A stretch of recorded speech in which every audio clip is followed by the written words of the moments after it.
हरियाणा से बीएसटीसी करें या नहीं करें। 2024 टू 26 सेशन चालू हो गया है या नहीं है, तो ये सबसे ज्यादा इंपॉर्टेंट है। नमस्कार साथियों, बंटी क्लासेस में आप सभी का स्वागत है। तो साथियों, आज की क्लास में मैं आपको बहुत ही इंपॉर्टेंट जानकारी देने वाला हूं हरियाणा डीएलएड यानी बीएसटीसी जेवीटी के बारे में। तो बस आप इस वीडियो को फुल वॉच कर लेना, क्योंकि ये वीडियो सबसे ज्यादा इंपॉर्टेंट होने वाली है आप सभी के लिए। आप इस वीडियो को एक बार फुल वॉच कर लोगे तो आपको सारी चीजें एकदम क्लियर हो जाएंगी डीएलएड एडमिशन के बारे में। तो चलिए मैं वीडियो को स्टार्ट करता हूं। उससे पहले मैं आपको बता देता हूं, अभी तक आपने बंटी क्लास से यूट्यूब चैनल को सब्सक्राइब नहीं किया है तो जल्दी फटाफट सब्सक्राइब कर लो। MP DElEd, Haryana DElEd, Rajasthan DElEd, BSTC के बारे में ऑल संपूर्ण जानकारी के लिए आप हमारे यूट्यूब चैनल बंटी क्लासेस को सब्सक्राइब कर सकते हैं अभी, और जल्दी फटाफट सब्सक्राइब कर लो, क्योंकि मैं आपको इंपॉर्टेंट जानकारी और बिल्कुल रियल जानकारी देता हूं। और साथ ही हमें इंस्टाग्राम पे फॉलो कर लीजिए, टेलीग्राम चैनल ज्वाइन कर लीजिए, ठीक है साथियों। इंस्टाग्राम बंटी क्लासेस के नाम से और टेलीग्राम हमारा बंटी क्लासेस के नाम से, और एक व्हाट्सएप चैनल भी है वो भी बंटी क्लासेस के नाम से। तो अब जल्दी जाओ, आप डिस्क्रिप्शन में आपको लिंक मिल जाएगी, तो जल्दी जाओ, ठीक है साथियों। इसी वीडियो के डिस्क्रिप्शन में आपको लिंक मिल जाएगी। तो चलिए वीडियो स्टार्ट करते हैं। तो साथियों, हम बात कर रहे हैं हरियाणा डीएलएड बीएसटीसी एडमिशन 2024 की बात कर रहे हैं साथियों। जितने भी स्टूडेंट हैं जो हरियाणा से डीएलएड बीएसटीसी जेवीटी करना चाहते हैं, जितने भी अदर स्टेट वाले हैं, अदर स्टेट वाले चाहे हरियाणा के हो, कहीं से भी हो आप, लेकिन सभी के लिए आप वीडियो सबसे इंपॉर्टेंट है, क्योंकि इसमें मैं आपको रियल जानकारी देने वाला हूं।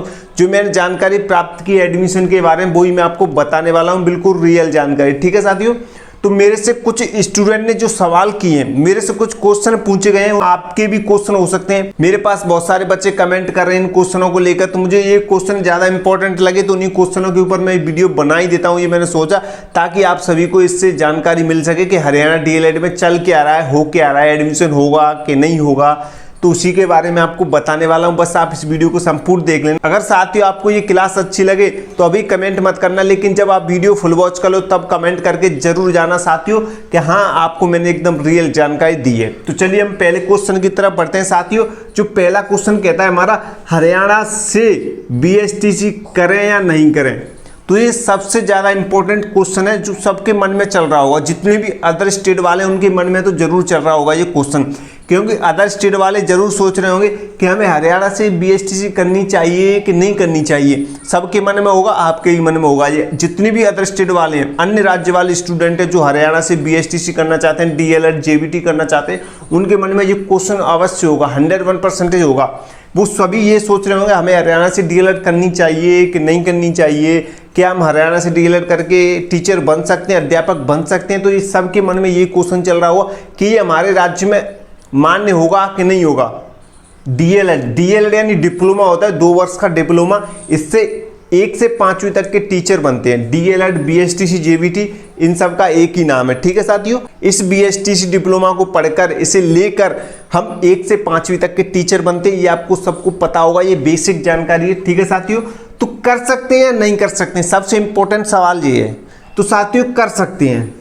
आप कहीं से भी हो, किसी भी अन्य राज्य से हो, आप हरियाणा से डीएलएड, बीएसटीसी, जेवीटी कर सकते हैं। ये मैं कह रहा हूं कर सकते हैं,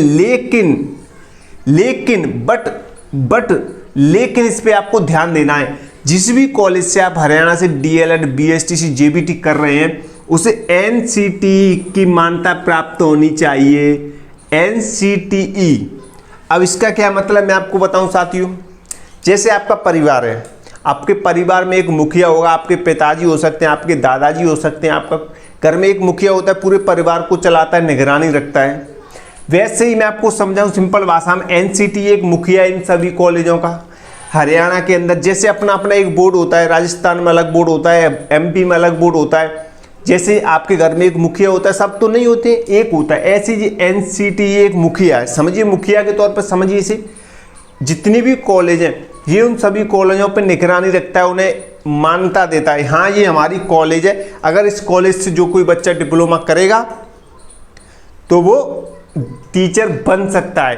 तो ये कॉलेज है, एनसीटीई मान्यता प्राप्त होगी आपकी कॉलेज, तो आप डीएलएड, बीएसटीसी कहीं से भी कर सकते हैं। ये आपके राज्य में मान्य होगी। अगर आप एनसीटीई मान्यता प्राप्त कॉलेज से अगर आप डीएलएड डिप्लोमा करते हैं तो आपके कॉलेज में वो मान्य होगी। इस बात पे विशेष ध्यान रखें, ठीक है साथियों। कर सकते हैं, लेकिन एनसीटीई की मान्यता प्राप्त होनी चाहिए। जैसे आपके पिताजी आप पूरे परिवार पर निगरानी रखते हैं, कि ये मेरा बच्चा, अगर कोई लड़ाई झगड़ा होता है आपके आसपास में या कहीं पे भी जाता है तो कैसे पता चलता है? ये आपके पिताजी के नाम से चलता है कि यहाँ उस फलाने का बच्चा है आपके पिताजी के नाम पे। अगर आप पिताजी के नाम पे चलता है ये फलाने का बच्चा, इसे छोड़ दीजिए, ठीक है, ऐसा होता है। ऐसे ही एनसीटी एक मुखिया है। जैसे आप किसी कॉलेज से करते हैं एनसीटी मान्यता प्राप्त, तो आप जब टीचर बनेंगे तो वहाँ पे आपके लिए डॉक्यूमेंट जाएंगे वेरिफिकेशन के लिए। अदर स्टेट वालों के लिए जाते हैं, अदर स्टेट वालों के लिए यहाँ पे जैसे आप राजस्थान के हैं, आपने हरियाणा से बीएसटीसी की है, तो आपका टीचर में या रीट में आपका नंबर आ गया, रीट में आप टीचर बनने जा रहे हैं, तो आपके डॉक्यूमेंट्स कहाँ जाएंगे? यहाँ जाएंगे, एनसीटी के पास जाएंगे। तो वो चेक करेगा क्या ये मेरे परिवार का है, ये मेरे परिवार का है, यानी जिसे मेरे यहाँ से मान्यता प्राप्त है इस कॉलेज से, जिस कॉलेज से आपने डीएलएड बीएसटीसी जेबीटी किया है। तो इसका ये मतलब साथियों, अगर ये कह देगा हाँ ये मेरे परिवार का, जैसे आपके पिताजी कह देंगे आपको पहचान के हाँ ये मेरा ही बच्चा है, मेरे परिवार का है, तो लोग आपसे कुछ नहीं कहेंगे क्योंकि आपके पिताजी का बहुत बड़ा नाम है। ठीक है साथियों, ऐसे ही ये जाएगा, यहाँ से पता चल जाएगा हाँ ये मेरा, ये कह देगा ये सही है, ये मेरे परिवार का, यानी ये मेरे यहाँ से कॉलेज को मान्यता प्राप्त है, तो आपको भी टीचर बनाया जाएगा। अगर इसने कह दिया ये नहीं, ये मेरे परिवार का हिस्सा नहीं है, नहीं इसे मैंने मान्यता प्राप्त दी नहीं है, ये फर्जी कॉलेज है, तो आपकी पूरी मेहनत में पानी फिर जाएगा और आप टीचर नहीं बन सकते हैं। ठीक है साथियों, इस बात का विशेष ध्यान रखें। कोई भी एजेंट आपसे कहे, लेकिन आपको ये चेक करना है। आपसे कोई भी एजेंट कह रहा है कि हाँ मान्यता प्राप्त कॉलेज, एनसीटी की मान्यता प्राप्त कॉलेज से आपका एडमिशन कराएंगे, बीएसटीसी कराएंगे, तो आपको ऐसे ही विश्वास नहीं कर लेना है, खुद भी चेक कर लेना है। ठीक है साथियों, चाहे आप एमपी से करो, हरियाणा से करो, कहीं से भी करो, आपको भी चेक कर लेना है, नहीं तो आपको बाद में पछतावा होगा। पैसों की बात नहीं है, आप लोग पैसा देने के लिए तैयार रहते हैं एजेंट को। एडमिशन आपको डिप्लोमा चाहिए क्योंकि सभी चाहते हैं हमारी गवर्नमेंट नौकरी लगे, हमारी गवर्नमेंट जॉब हो, तो आप लोग पैसों की चिंता नहीं करते हैं, लेकिन आपका भविष्य बर्बाद हो जाता है। आप फर्जी कॉलेज से करते हो तो 2 साल की मेहनत, 2 साल 3 साल आप डिप्लोमा लेने लगाते हो, फिर तैयारी करते हो, फिर आप टीचर बनने जाते हो, पता चलता है कि आपने फर्जी कॉलेज से किया, तो आपके सारे सपने टूट जाते हैं, आप बिखर जाते हैं। तो इस चीज़ से बचें, अभी से सतर्क रहें। ठीक है साथियों, किसी भी एजेंट के ऐसे चक्कर में नहीं पड़ना है कि वो आपको धोखा दे दे। ठीक है साथियों, आप जिस किसी कॉलेज से करें, किसी भी एजेंट के थ्रू करें, आपको अपने आप ही कॉलेज की मान्यता प्राप्त चेक कर लेनी है। ठीक है साथियों, चलते कैसे करनी है मान्यता चेक वो हम बताएंगे। ठीक है, दूसरा क्वेश्चन मुझसे पूछा है, कॉलेज को एनसीटी की मान्यता प्राप्त है या नहीं, कैसे पता करें? तो वही मैं आपको बताने वाला हूं साथियों, रिलेटेड क्वेश्चन है दोनों। तो आपको कैसे पता पड़ना है, आप जिस कॉलेज से एडमिशन लिए हैं क्या उस कॉलेज को एनसीटी की मान्यता प्राप्त है या नहीं है, कैसे पता करना है? तो वही मैं आपको बताने वाला हूं साथियों। ऑफिशियल वेबसाइट, आपको हरियाणा की ऑफिशियल वेबसाइट पे जाना है। ऑफिशियल वेबसाइट पे जाओगे आप, तो वहाँ पे ऑफिशियल वेबसाइट पे आपको सभी कॉलेजों की लिस्ट मिलेगी जहाँ से इन्हें एनसीटी की मान्यता प्राप्त है। एनसीटी मान्यता प्राप्त कॉलेजों की लिस्ट डाली जाती है ऑफिशियल वेबसाइट पे। जो एजेंट आपका एडमिशन करा रहा है उस कॉलेज का नाम अगर ऑफिशियल वेबसाइट की लिस्ट में हुआ जो एनसीटी मान्यता प्राप्त द्वारा कॉलेजों में है, तो आप समझिए आपकी कॉलेज सही है, नहीं तो अन्यथा आप फर्जी आपकी कॉलेज, आपको कोई भी कॉलेज दे, आपको चेक कर लेना है। ठीक है साथियों, और ये साथियों अभी मैं आपको बता दूं, अभी एजेंट आपको पुरानी लिस्ट दे सकता है। एजेंट लोग आपको क्या कर सकते हैं, पुरानी लिस्ट दे सकते हैं, बोल सकते हैं कि आप लीजिए, आप इस लिस्ट में चेक कर लीजिए। तो ऐसा बिल्कुल मत करना साथियों। जब आपका एडमिशन स्टार्ट होगा, एडमिशन होगा साथियों, एडमिशन आपके स्टार्ट होंगे तभी आपकी कॉलेज की जो मान्यता प्राप्त है उन कॉलेजों की लिस्ट ऑफिशियल वेबसाइट पर डाली जाएगी। 2024 से 2026 के सेशन, 2024 सेशन में जिन कॉलेजों को मान्यता प्राप्त है वो एडमिशन टाइम पे डाली जाएगी। जब एडमिशन होंगे तो तभी आप ऑफिशियल वेबसाइट पर जाएं और लिस्ट को डाउनलोड कर लें। वो मैं आगे जैसे ही एडमिशन स्टार्ट होंगे और ऑफिशियल वेबसाइट पर लिस्ट डलेगी 2024 की एडमिशन की, जिन्हें मान्यता प्राप्त कॉलेजों की डलेगी, तो मैं आपको इसके ऊपर वीडियो बना दूंगा। चाहे मैं आप मेरे टेलीग्राम चैनल में ज्वाइन हो जाओ जल्दी, उस टेलीग्राम चैनल में आपको मैं लिस्ट डाल दूंगा, तो आप वहाँ पे अपनी कॉलेजों के नाम चेक कर सकते हैं, जानकारी ले सकते हैं कॉलेजों के बारे में कि किस किस कॉलेज को मान्यता प्राप्त है या नहीं है।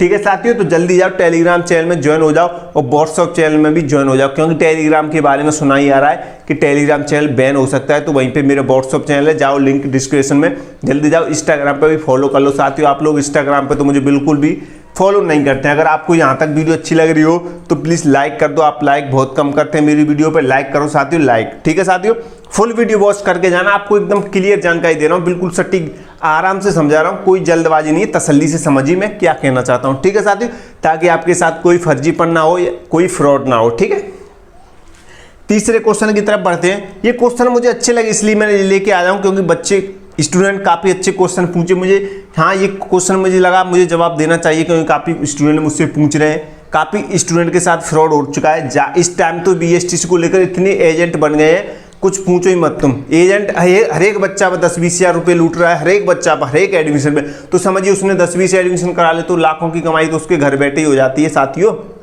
और ज़्यादा करा लिए तो आप खुद अंदाज़ा लगा सकते हैं। तो इसीलिए एजेंटों से बचो। ठीक है, अगर आपसे कोई कहता है, आपका कितना भी खास मित्र हो वो भी कहता है आपसे मैं आपका एडमिशन करा दूंगा, तो मैं समझ ही ले साथियों, सबसे ज़्यादा फ्रॉड वही करेगा आपके साथ, क्योंकि सबसे ज़्यादा अपने ही धोखा करते हैं। इस बात का विशेष ध्यान रखें।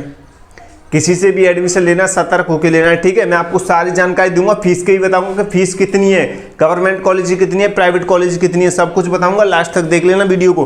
ठीक है, तो चलिए आगे बढ़ते हैं हम तीसरे क्वेश्चन की तरफ।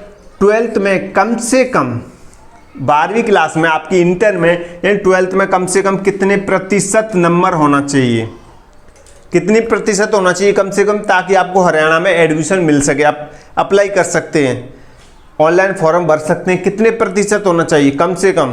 तो चलिए मैं आपको बता दूं साथियों, जनरल की बात करें, जनरल में आपको 40% प्लस होना चाहिए, 40% प्लस होने चाहिए साथियों, 40 से ऊपर होना चाहिए, कम से कम 40%। ठीक है साथियों, 40%। अगर OBC ST SC की बात करें साथियों तो 35% प्लस होनी चाहिए आपकी, 35% से ज़्यादा होनी चाहिए। अदर स्टेट वाले हों का आप कहीं से भी हो। ठीक है साथियों, 35। लेकिन इसे सुनकर आप खुश मत होइए, लेकिन मैं आपको बता दूं जो हरियाणा BSTC DLED JBT है, वहाँ पे आपको परसेंटेज के आधार पर कॉलेजें मिलती हैं, कॉलेजें अलॉट होती है, परसेंटेज के आधार पर आपका एडमिशन होता है साथियों। तो आपको परसेंटेज के आधार पे, तो मैं आपको बता दूं परसेंटेज कम से कम आपकी, अगर आप एडमिशन लेना चाहते हैं तो कम से कम परसेंटेज आपकी 70 तो होनी चाहिए।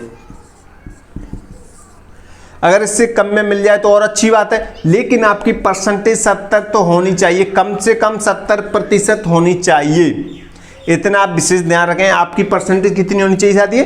70% तो होनी चाहिए कम से कम। तो इस बात का ध्यान रखें। जितने भी स्टूडेंट 60 भी धर लीजिए, 60 प्लस, जिनको अच्छी यानी गवर्नमेंट कॉलेज में लेना है तो उनकी तो 80 प्लस होनी चाहिए, 70 प्लस या 80 प्लस। लेकिन प्राइवेट कॉलेजों में उनको 60-50% पे भी मिल जाता है। ठीक है साथियों, 50 प्लस पे भी मिल जाता है काफ़ी स्टूडेंट को। लेकिन कम से कम मेरे को सुनने में आ रहा है, कुछ बच्चों ने मुझे बताया कि सर हमने बहुत अप्लाई किया, कुछ बच्चे में सब तरह के बच्चों से यानी स्टूडेंट से जिन्होंने पहले एडमिशन किया था, एडमिशन लिया था, हरियाणा से किया था, उनसे मुझे बात हुई है तो काफ़ी बच्चे 50%, 60% वाले रह गए थे जिनको एडमिशन नहीं मिल पाया था, लेकिन 70% वालों को एडमिशन मिल गया था। इसलिए मैं बोल रहा हूँ जी, कोरोना आया जब से तो 70 प्लस तो ऊपर गया ही है सभी का, 60-70 तो नॉर्मल, 80-70 तो नॉर्मल परसेंटेज बन जाती है। अब राजस्थान में कहीं पर भी आराम से बन जाती है, कोई दिक्कत नहीं। ठीक है साथियों, लॉकडाउन के बाद तो, कोरोना के बाद तो 70 प्लस तो आराम से बन जाती है हर किसी की, तो आपको ध्यान देना। ठीक है, ये आपकी कम से कम परसेंटेज है, मैक्सिमम आपकी 60-70 तो होनी चाहिए एडमिशन लेना चाहते हैं तो हरियाणा से। ठीक है साथियों, क्योंकि परसेंटेज के आधार पर मिलता है, जिसकी परसेंटेज अच्छी होती है उसे गवर्नमेंट कॉलेज दी जाती है, थोड़ी कम होती है उसे प्राइवेट मिल जाती है। लेकिन आप ध्यान जानते हैं कि जिनकी 40-35% ऐसे तो बहुत लाखों में बच्चे होंगे, तो कैसे मिलेगी? आप सब जानते हैं, आप समझदार हैं, तो परसेंटेज के आधार पर आपको कॉलेज मिलेगी, तो कम से कम 60-70 तो होनी चाहिए आपकी। ठीक है साथियों, आगे चौथे क्वेश्चन की तरफ बढ़ते हैं। 2024-26 सेशन चालू हो गया है या नहीं है? तो ये सबसे ज़्यादा इंपॉर्टेंट है। 24-26 के सेशन की बात करें साथियों, 2024 में जो एडमिशन होने वाले हैं, जो सेशन चलने वाला है 2024 से 26 तक का हरियाणा DLED BSTC का, तो क्या उसके एडमिशन है वो चालू हो गए हैं या नहीं हुए हैं? तो मैं आपको बता दूं साथियों, जो हरियाणा BSTC को लेकर जो मैटर है, जो पहले इस पर कोर्ट ने स्टे लगा दी थी कि हरियाणा से DLED BSTC बंद कर दी जा रही है अन्य राज्य वालों के लिए। ठीक है, तो लेकिन अभी वो हटा दी गई है, चालू हो गया है। लेकिन उसमें डेट दी गई थी कि हाँ एडमिशन हो जाएंगे इस वर्ष, लेकिन अभी कोई डेट ऐसी नहीं आई है, ऑफिशियल डेट नहीं आई है, कोई ऑफिशियल डेट अनाउंस नहीं हुई है, ना कोई वेबसाइट पर, ना कहीं पर भी ऑफिशियल वेबसाइट पर कोई डेट नहीं हुई है कि एडमिशन चालू हो गए, रजिस्ट्रेशन चालू हो गए। तो ऐसा कुछ भी नहीं हुआ है 2024-26 के सेशन में। फिर भी आप लोग एजेंट लोगों को पैसा दे रहे हैं, एजेंट लोग आपसे बोल देते हैं। आप, मेरे तो यही समझ नहीं आता आप कितने बेवकूफ़ होते हैं। स्टूडेंट सबसे ज़्यादा बेवकूफ़ होते हैं। किसी ने बोल दिया कि हाँ रजिस्ट्रेशन चालू हो गए, आप अपना पैसा डाल दीजिए, आपका एडमिशन हो जाएगा। आप उसने आपने बोल रहे हैं आप मेरी 50% है, 40%, फिर भी एजेंट लोग बोलते हैं हाँ आपका हो जाएगा। ऐसे कैसे हो जाएगा भाई? सब कुछ ऑनलाइन होगा, आप खुद भी कर सकते हैं इस काम को, लेकिन आप लोग करते नहीं है।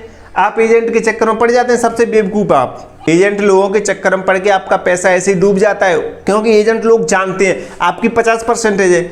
आपसे बोल दिया एजेंट ने कि आपका एडमिशन हम करा देंगे, आप तैयार हो गए, लेकिन जब आपका एडमिशन नहीं हुआ, आपने उसे 10,000 15,000 रुपये दे दिए एडवांस में, अगर आपका एडमिशन नहीं हुआ तो वो आपको कैसे पैसे लौटाएगा? आप देखिए, कोई लौटाते नहीं है। एजेंट लोग पैसा नहीं लौटाते, फिर आपका कॉल वगैरह कुछ नहीं उठाते, आपको परेशान होना पड़ता है। तो इसलिए एजेंट लोगों को ज़्यादा पैसा मत दीजिए। मैं हर बार समझाता हूँ ये चीज़। 2024 सेशन अभी चालू नहीं हुआ है, ना रजिस्ट्रेशन हुआ है ना कुछ हुआ है। ऑनलाइन होगा सारा कुछ, सारा प्रोसेस है वो ऑनलाइन रहेगा, रजिस्ट्रेशन ऑनलाइन होगा। आपका परसेंटेज के बेस पर आपको कॉलेजें मिलेंगी, तो आप कैसे? और आपको एक चीज़ ध्यान रखनी है, जब भी आप एडमिशन लें तो आपको एनसीटी मान्यता प्राप्त कॉलेज देख लेनी है कि आपकी कॉलेज को मान्यता प्राप्त है या नहीं है। सारी चीज़ें आपको देख रखनी है, जब जाके एडमिशन लेना तभी आपको पेमेंट करना है। ठीक है साथियों, अब आपको फीस के बारे में बता दें। 5वां क्वेश्चन की तरफ बढ़ते हैं। 5वां क्वेश्चन कहता है हमारा गवर्नमेंट कॉलेज और प्राइवेट कॉलेज की फीस कितनी है? गवर्नमेंट कॉलेज और प्राइवेट कॉलेज की फीस, गवर्नमेंट कॉलेज की बात करें साथियों और प्राइवेट कॉलेज दोनों की बात करें तो इनकी फीस कितनी है? तो साथियों मैं आपको बता दूं, जो गवर्नमेंट कॉलेज है जिनकी परसेंटेज 80+ है, 80+ लोगों को ज़्यादातर गवर्नमेंट कॉलेज मिल जाती है। तो जिन स्टूडेंट की 80+ परसेंटेज है तो उनको कॉलेज के लिए मैं आपको बता दूँ, आपकी लगभग जो फीस है साथियों वो आपकी फीस होगी लगभग 20 से 25,000 रुपये कच्चू जाए। 20-25 हज़ार रुपये गवर्नमेंट कॉलेज की फीस होती है। लगभग बता रहा हूँ मैं, अंदाजे से बता रहा हूँ साथियों, इतनी होती है। क्योंकि पहले तो लगभग 20,000 थी, अब मैं थोड़ा 5,000 रुपये एक्स्ट्रा बढ़ा दिए आपके लिए। पहले 17-20 हज़ार रुपये थी, लेकिन इस साल मैं बता रहा हूँ 2024 के हिसाब से तो आपकी लगभग फीस हो जाएगी 20-25 हज़ार रुपये रहेगी गवर्नमेंट कॉलेज की, मुझे लगता है। ठीक है साथियों, प्राइवेट कॉलेज की बात करें तो लगभग प्राइवेट कॉलेज की सब कुछ मिला के 70 हो जाएगी, लगभग 70 के, यानी 70,000 रुपये आपकी लगभग प्राइवेट कॉलेज की फीस रहेगी 2024 में। लगभग मैं अपने अंदाज से बता रहा हूँ, मुझे एग्जैक्ट नहीं पता है कि कितनी होगी, लेकिन अंदाजे से बता रहा हूँ इतनी तो लगभग हो जाएगी। आपका सारा कुछ, आपको कुछ भी नहीं करना पड़ेगा, ओनली एग्जाम देने के लिए आना पड़ेगा प्राइवेट कॉलेज में। ठीक है, तो इतनी फीस हो जाएगी लगभग 70,000, सब कुछ मिला मिलू के। ठीक है साथियों, और 20-25 हज़ार गवर्नमेंट कॉलेज की, लेकिन इसमें आपको आना पड़ेगा। ठीक है, इंटर्नशिप भी करनी पड़ेगी गवर्नमेंट कॉलेज में, सारा कुछ करना पड़ेगा। ठीक है साथियों, तो ये थी आपकी फीस की बात। लेकिन मैं आपको एक इंपॉर्टेंट जानकारी अपनी तरफ से देना चाहता हूँ। जब आप किसी भी एजेंट के थ्रू आप एडमिशन लेना चाहते हैं, अभी तो कोई ऑफिशियल डेट आई नहीं है। अगर आपसे बोल रहा है वो मैं आपका एडमिशन कराऊंगा, डेट आ चुकी है, तो आप उससे ऑफिशियल नोटिफिकेशन लीजिए कि कहाँ पर आई है डेट, मुझे बताइए। ठीक है, आप उससे जानकारी लीजिए, तभी आप उसे पेमेंट कीजिए। और पेमेंट उतना कीजिए जितना खर्चा हो रजिस्ट्रेशन, और जब तक कॉलेज आपको अलॉट नहीं हो जाती तब तक आप कोई भी ज़्यादा पैसा मत दीजिए, नहीं तो आपका पैसा डूब जाएगा। आप इस समझदार हैं, आप अपनी समझदारी से काम लीजिए। आप एक स्टूडेंट हैं, आप सभी भविष्य में टीचर बनने वाले हैं, थोड़ा अपना दिमाग भी इस्तेमाल कीजिए, आपको कैसे क्या करना है। ठीक है साथियों, किसी भी एजेंट को, जो लोग 10वीं पास नहीं कर पाए वो लोग एजेंट बन के बैठे हैं, 5वीं तक पढ़े नहीं है वो भी एजेंट अनपढ़ लोग भी एजेंट बन के बैठे हैं। वो आपसे पैसा खा रहा है, आपको बेवकूफ़, पढ़े लिखे लोगों को बेवकूफ़ बनाया जा रहा है। तो आप इस बात को समझिए, वो आपका पैसा लूट रहे हैं, आपसे पैसा लूट रहे हैं BSTC DLED के नाम पे। ठीक है साथियों, और एक विशेष बात बता दूं साथियों, हरियाणा में क्या अभी चुनाव का माहौल है। लगभग 5 अक्टूबर को आपके चुनाव होने वाले हैं। पहले 1 अक्टूबर को होने वाले थे, लेकिन अभी 5 अक्टूबर को आपके चुनाव होंगे हरियाणा के। तो मुझे लगता है कि सितंबर अक्टूबर में चुनाव है, तो मुझे नहीं लगता कि सितंबर में आपका ये सेशन चालू हो सकता है 2024-26। अगर हो जाए तो और अच्छी बात है साथियों, अगर बच्चे कहें तो हो सकता है, लेकिन मुझे नहीं लगता होगा। ठीक है साथियों, तो अभी कोई सेशन चालू नहीं हुआ है, एडमिशन का प्रोसेस बिल्कुल भी चालू नहीं हुआ है, रजिस्ट्रेशन चालू नहीं हुआ है। तो आप किसी भी एजेंट के थ्रू ऐसे ही एडमिशन पैसा मत फंसा देना, मैं आपसे कह रहा हूँ। ठीक है साथियों, अगर इंपॉर्टेंट जानकारी लेनी है तो आप मुझे इंस्टाग्राम पे फॉलो कर सकते हैं, मुझसे बात करनी है तो बंटी क्लासेस के नाम से मेरा इंस्टाग्राम ID, तो जाओ जल्दी इंस्टाग्राम पे फॉलो कर लो। सभी लोग मुझे टेलीग्राम ज्वाइन कर लो, लिंक डिस्क्रिप्शन में। साथियों अगर आपको ये वीडियो अच्छी लगी हो तो अभी आप कमेंट करके मुझे बताओ आपको ये जानकारी कैसी लगी। ठीक है साथियों, थोड़ा वीडियो लंबा हो गया, लेकिन सबसे अच्छी जानकारी जानकारी है। तो आप सभी ने ये वीडियो फुल वॉच कर लिए, आपको सब कुछ जानकारी मिल गई होगी। अगर आप भी कोई डाउट है, आपको कोई भी जानकारी रह गई तो आप मुझे कमेंट कर सकते हैं, उस पर आगे कमेंट पे मैं आगे नेक्स्ट वीडियो बना दूंगा। ठीक है साथियों, तो आप ये कमेंट कर सकते हैं मुझे। ठीक है, और इस वीडियो को फुल वॉच करने के लिए आप सभी का धन्यवाद। और जानकारी अच्छी लगी हो तो आप इस वीडियो को लाइक कर दो, चैनल को सब्सक्राइब कर दे, लेकिन कमेंट करके जरूर जाना। ठीक है साथियों, मिलते हैं अगली नई क्लास में।